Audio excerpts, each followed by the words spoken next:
Hello friend, welcome to Ronish GS point. दोस्तों, आज हम यहाँ पे तत्व यौगिक और मिश्रण का बाकी का जो क्वेश्चन था उसको सॉल्व करेंगे। इससे पहले का 50+ क्वेश्चन को हम सॉल्व कर चुके हैं। अगर इससे पहले का वीडियो नहीं देखे हैं तो डिस्क्रिप्शन में लिंक है, देख लीजिएगा। अगर चैनल पे नए हैं तो चैनल को सब्सक्राइब कर लीजिएगा और बेल आइकन को दबा दीजिएगा। दोस्तों, ये जो प्रश्न है ये NCERT बेस्ड क्वेश्चन है जो कि सचिवालय सहायक के लिए बहुत ही महत्वपूर्ण होगा। तो चलिए हम देखते हैं आज का पहला प्रश्न। आज का पहला प्रश्न है, निम्नलिखित में से कौन सा यौगिक के लिए असत्य है? तो तत्वों के किसी भी अनुपात में मिलने से बनता है, ये गलत है।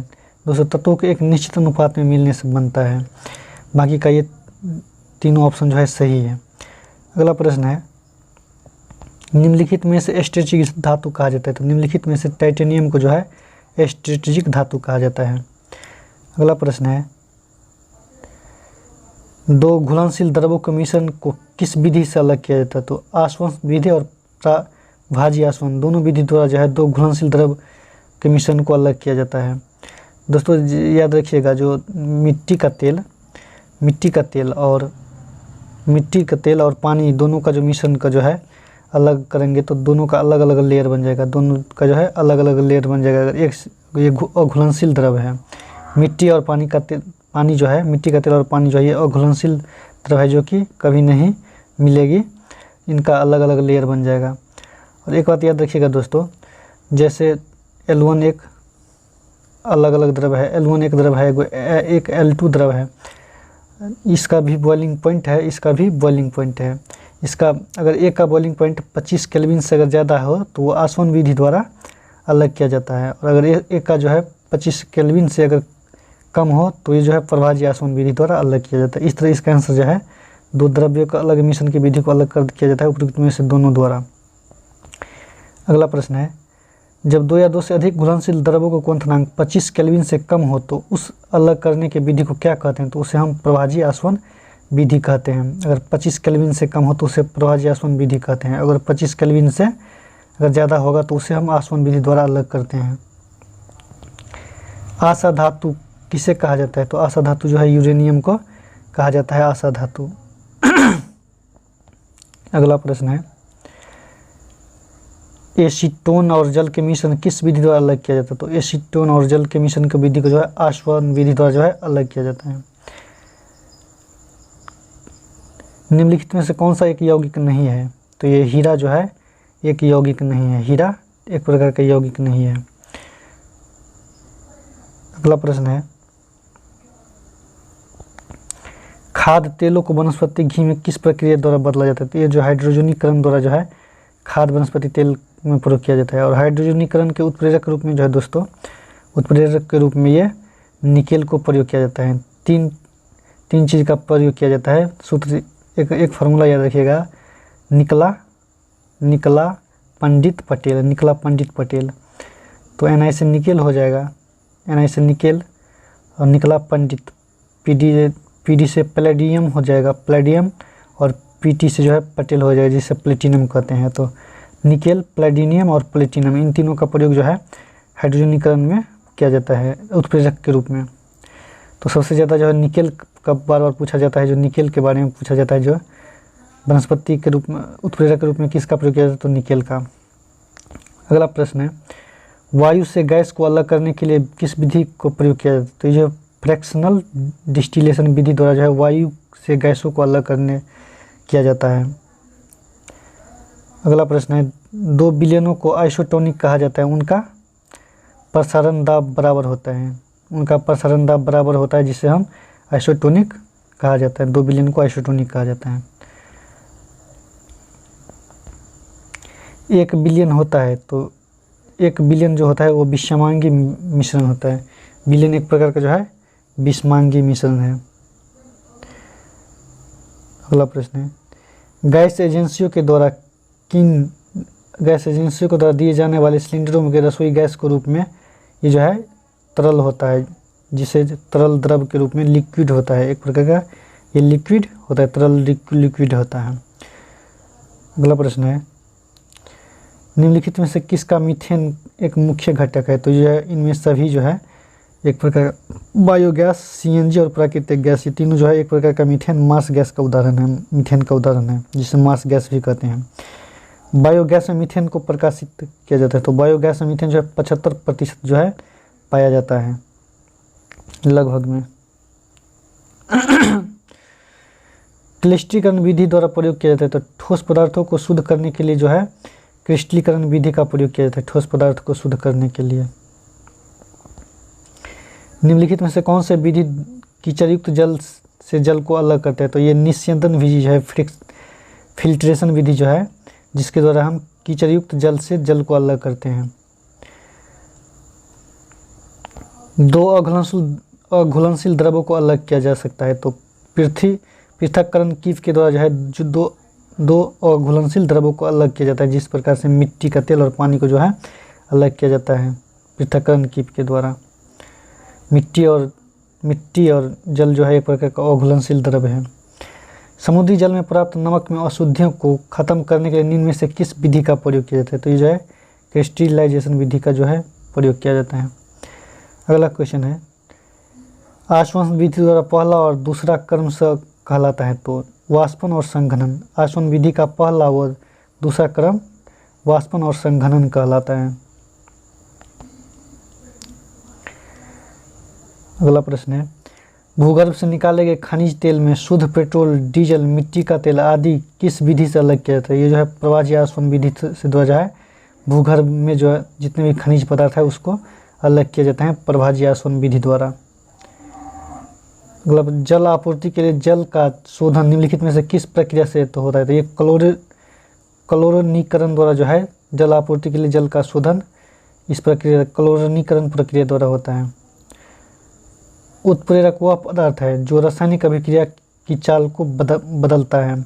उत्प्रेरक वह पदार्थ है जो रासायनिक का अभिक्रिया जो होता है उसकी चाल को जो है बदल देता है। कौन सा कार्बनिक यौगिक प्रयोगशाला में सबसे पहले बनाया गया, तो अमोनियम जो है सबसे पहले प्रयोगशाला में बनाया गया। और याद रखिएगा जो अमोनियम में जो है नाइट्रोजन, अमोनियम में जो है दोस्तों नाइट्रोजन पाया जाता है, नाइट्रोजन प्लस सॉरी दोस्तों, अमोनिया का जो सूत्र होता है, सॉरी दोस्तों ये प्रश्न एक बार फिर देखते हैं। कार्बनिक यौगिक प्रयोगशाला में सबसे पहले बनाया गया, तो यूरिया को बनाया गया था। कौन सा कार्बनिक यौगिक प्रयोगशाला में सबसे पहले बनाया गया, तो ये यूरिया जो है सबसे पहले प्रयोगशाला में बनाया गया था। और यूरिया का सूत्र जो होता है वो NH2 और CONH2 होता है। यूरिया का निर्माण सबसे पहले किसने किया, तो होलर ने जो है यूरिया का निर्माण सबसे पहले किया था।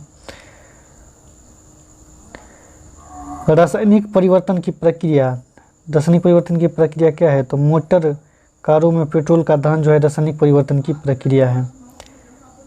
अगला प्रश्न है, किस प्रक्रम से समुद्री जल में समयतः लवण प्राप्त किया जाता है, तो ये वाष्पीकरण विधि द्वारा जो है समुद्र जल से समयतः लवण प्राप्त किया जाता है वाष्पीकरण विधि द्वारा। अगला प्रश्न है, दूध निम्नलिखित में से किसका उदाहरण है, तो ये इमल्सन का उदाहरण है। दूध जो है एक प्रकार से इमल्सन का उदाहरण है। अगला प्रश्न है, तापमान के केल्विन पैमाने पर जल का क्वथनांक कितना होता है, तापमान के केल्विन पैमाने पर जल का क्वथनांक जो है 373 डिग्री सेल्सियस होता है। और जल का क्वथनांक जो है दोस्तों याद रखिएगा, जल का क्वथनांक जो होता है, क्वथनांक बिंदु है वो 100 डिग्री सेल्सियस होता है। तो 100 डिग्री सेल्सियस में जो है हम प्लस 273 केल्विन अगर जोड़ देंगे तो ये जो है तापमान पैमाने पर जो है जल का क्वथनांक निकल जाएगा।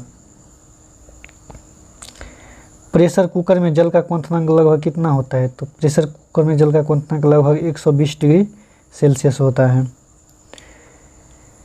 किस विधि द्वारा कच्चे तेल से गैसोलीन प्राप्त किया जाता है, तो ये प्रभाजी आसवन विधि द्वारा जो है कच्चे तेल से गैसोलीन प्राप्त किया जाता है।